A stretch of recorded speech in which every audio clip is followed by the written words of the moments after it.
The news on STV channel and Daniel Ekubu.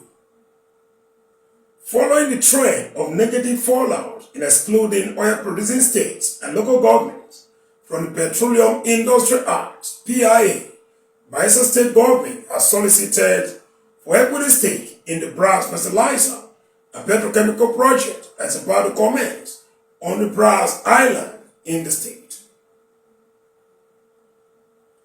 Governor Diri made the request when the management team of the project paid him a courtesy visit at Government House Yenagua, where he contended that the implementation of the PIA had been hampered in most communities due to the anomaly in its legislation.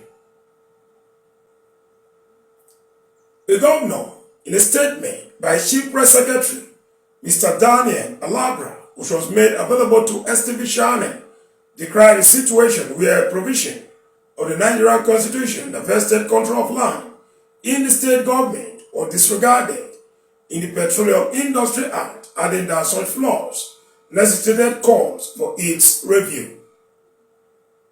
According to him, there was need to ensure that the state was not totally excluded from being partners in progress in the process, as was the case with the PIA, emphasizing that when it was in formative stages as a bill, Bayelsa State made a presentation to Attorney General Commissioner for Justice.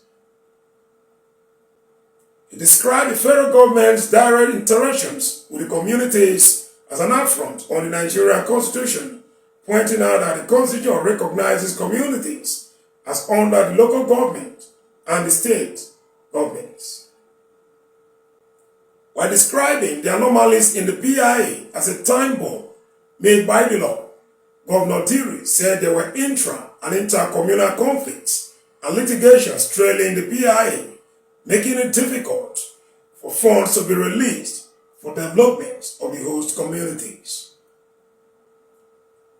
Governor Diri, who commended the President Bola Ahmed Tinubu administration for resuscitating the project, which he said was conceptualized in the year 2009, but gained some traction during the administration of his predecessor before fiddling out again, thanked the president for his positive response to the state's request for federal government's presence, as exemplified in the revival of the fertilizer and petrochemical project.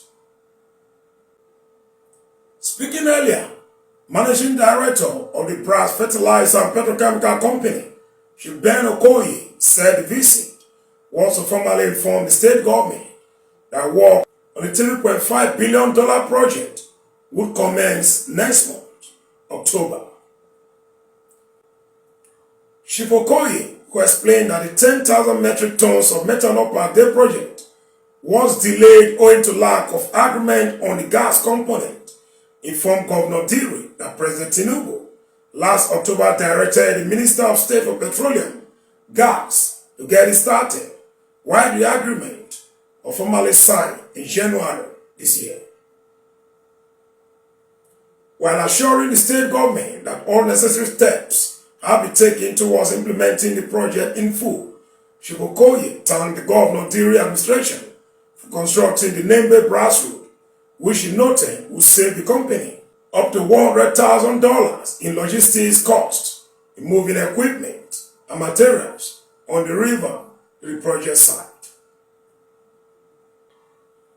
On his part, the project coordinator, Mr. Cyril Akika, in the presentation listed benefits of the project to include economic transformation, as more than 15,000 jobs will be created during construction and over 5,000 permanent jobs realized from the project.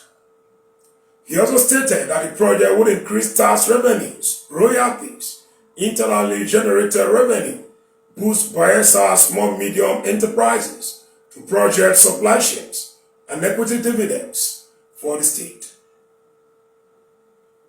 Other benefits, he said, include infrastructure and community impact, positioning of the brass free zone as global petrochemical hub, as well as development of ports, jetty logistics base, and a 300 megawatts gas-fired power plant to ensure energy security, among others.